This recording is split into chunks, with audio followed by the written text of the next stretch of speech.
A number of years ago, the Central Bank of the United States, the Federal Reserve, produced a document entitled Modern Money Mechanics. This publication detailed the institutionalized practice of money creation as utilized by the Federal Reserve and the web of global commercial banks it supports. On the opening page, the document states its objective. The purpose of this booklet is to describe the basic process of money creation in a fractional reserve banking system. It then proceeds to describe this fractional reserve process through various banking terminology, a translation of which goes something like this. The United States government decides it needs some money, so it calls up the Federal Reserve and requests, say, $10 billion. The Fed replies, saying, sure, we'll buy $10 billion in government bonds from you.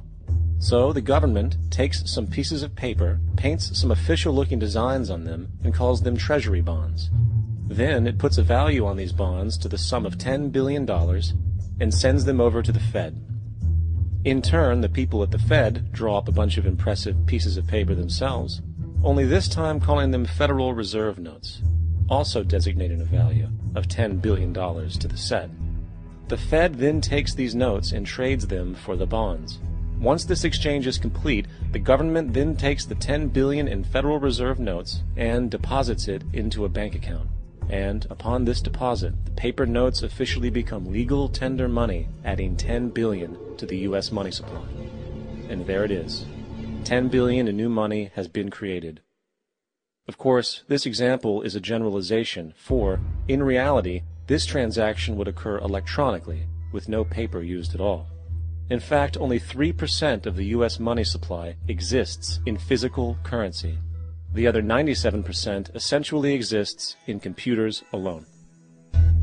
Now, government bonds are, by design, instruments of debt, and when the Fed purchases these bonds, with money it essentially created out of thin air, the government is actually promising to pay back that money to the Fed. In other words, the money was created out of debt. This mind-numbing paradox of how money or value can be created out of debt or a liability will become more clear as we further this exercise. So, the exchange has been made and now $10 billion sits in a commercial bank account. Here's where it gets really interesting. For as based on the fractional reserve practice, that $10 billion deposit instantly becomes part of the bank's reserves, just as all deposits do. And regarding reserve requirements, as stated in Modern Money Mechanics, a bank must maintain legally required reserves equal to a prescribed percentage of its deposits. It then quantifies this by stating, under current regulations, the reserve requirement against most transaction accounts is 10%. This means that with a $10 billion deposit, 10% or $1 billion is held as the required reserve, while the other $9 billion is considered an excessive reserve and can be used as the basis for new loans. Now, it is logical to assume that this $9 billion is literally coming out of the existing $10 billion deposit. However, this is actually not the case. What really happens is that the $9 billion is simply created out of thin air on top of the existing $10 billion deposit. This is how the money supply is expanded. As stated in Modern Money Mechanics, of course they, the banks, do not really pay out loans from the money they receive as deposits. If they did this, no additional money would be created. What they do when they make loans is to accept promissory notes, loan contracts, in exchange for credits, money, to the borrower's transaction accounts. In other words, the $9 billion can be created out of nothing simply because there is a demand for such a loan and that there is a $10 billion deposit to satisfy the reserve requirements. Now, let's assume that somebody walks into this bank and borrows the newly available $9 billion. They will then most likely take that money and deposit it into their own bank account. The process then repeats, for that deposit becomes part of the bank's reserves. 10% is isolated, and in turn 90% of the $9 billion, or $8.1 billion, is now available as newly created money for more loans. And, of course, that 8.1 can be loaned out and redeposited, creating an additional 7.2 billion, to 6.5 billion, to 5.9 billion, etc. This deposit money creation loan cycle can technically go on to infinity. The average mathematical result is that about $90 billion can be created on top of the original $10 billion.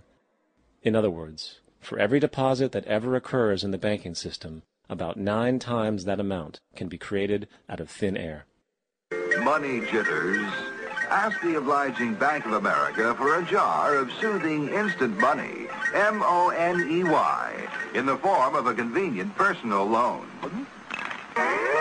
So, now that we understand how money is created by this fractional reserve banking system, a logical yet elusive question might come to mind.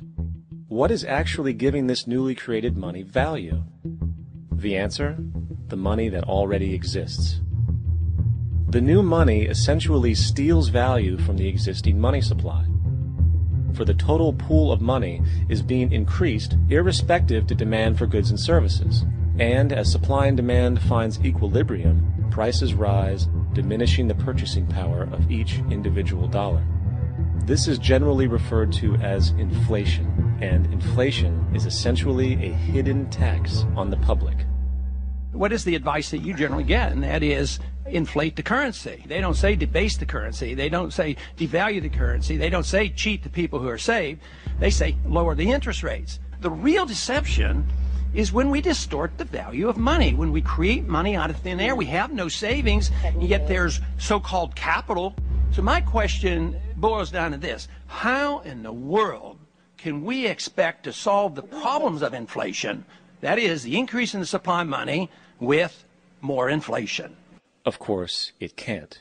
The fractional reserve system of monetary expansion is inherently inflationary. For the act of expanding the money supply, without there being a proportional expansion of goods and services in the economy, will always debase a currency. In fact, a quick glance at the historical values of the US dollar versus the money supply reflects this point definitively, for the inverse relationship is obvious. $1 in 1913 required $21.60 in 2007 to match value. That is a 96% devaluation since the Federal Reserve came into existence. Now, if this reality of inherent and perpetual inflation seems absurd and economically self-defeating, hold that thought, for absurdity is an understatement in regard to how our financial system really operates. For in our financial system, money is debt. And debt is money. Here is a chart of the U.S. money supply from 1950 to 2006. Here is a chart of the U.S. national debt for the same period. How interesting it is that the trends are virtually the same. For the more money there is, the more debt there is. The more debt there is, the more money there is. To put it a different way, every single dollar in your wallet is owed to somebody by somebody. For remember, the only way the money can come into existence is from loans. Therefore, if everyone in the country were able to pay off all debts, including the government, there would not be $1 in circulation.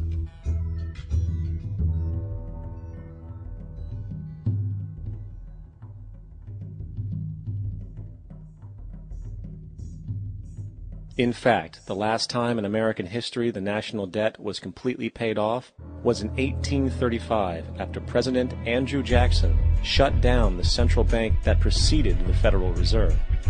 In fact, Jackson's entire political platform essentially revolved around his commitment to shut down the central bank, stating at one point, "The bold efforts the present bank has made to control the government are but premonitions of the fate that awaits the American people should they be deluded into a perpetuation of this institution or the establishment of another like it."